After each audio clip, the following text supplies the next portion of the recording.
inland Australia to grow some crops.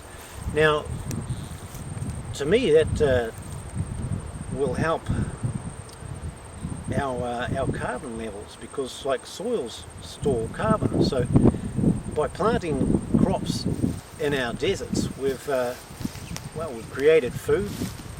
We could plant a forest instead if you wanted, just to get the carbon out. But if we want to talk about food security, we can grow food in our deserts. Now, instead of doing that, we could actually supply the water to our cities. Now, if we didn't purify the water and we sent salt water to our cities and created, instead of solar panels, we had algae panels, which is a panel of glass which is growing algae. Now, algae survive on salt water, and they're the fastest growing organism on the planet. They accept more energy from the sun than what a solar panel does. Solar panels around 14%. Most green things take in about sort of like 90% of the energy of the sun. However, most plants only produce like less than 1% as food. Out of the energy that they bring from the sun, or they collect from the sun, they only give us 0.1% of that energy back as food, which isn't really very spectacular at all.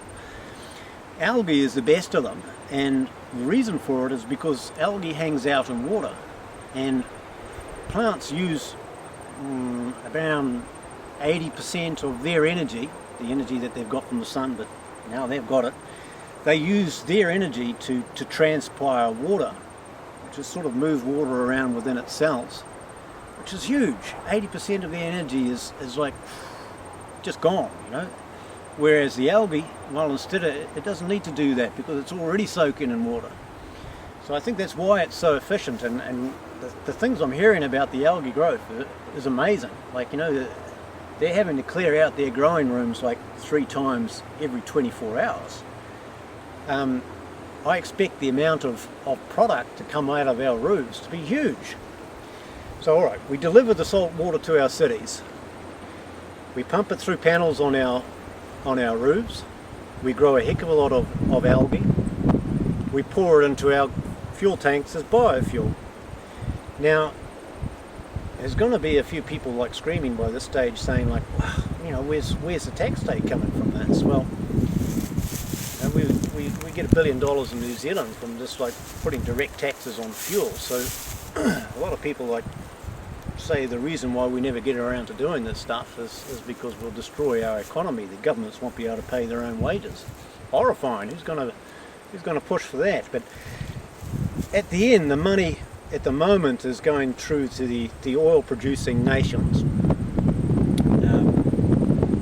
Certainly not going to New Zealand. So we're pouring this money overseas and selling them food, trying to make a living. So the alternative to that is to get our homeowners, anyone with a roof, put this equipment together, grow a heck of a lot of algae and produce enough petrol for themselves and for others. Now, they can't use this amount of fuel, and it's a costly exercise. At the end, we've got to put a few things together. They've got to pay for the water being supplied by the seawell. They've got to put these panels in. They've got to be able to send it into to make it into a biofuel for a start.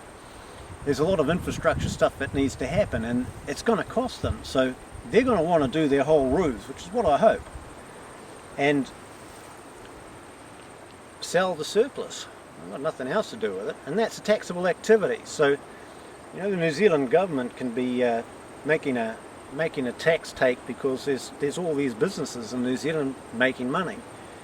They're saving themselves a fortune as well. But at the end, if they want to do a direct tax on it, that's their business. They've got to look after the wage bill. So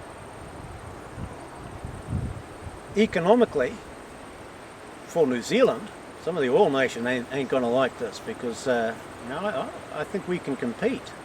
Quite frankly, the fuel price itself isn't that huge. Water costs more in a bottle than petrol does. This algae is it's growing really fast. So like we can supply a heck of a lot. You know, you might get a roof there supplying 5 or 6 cars. That's some income there for somebody. So at the end, the algae growth, instead of the solar panels, would mean that again we are taking carbon out of the air, slowing global warming.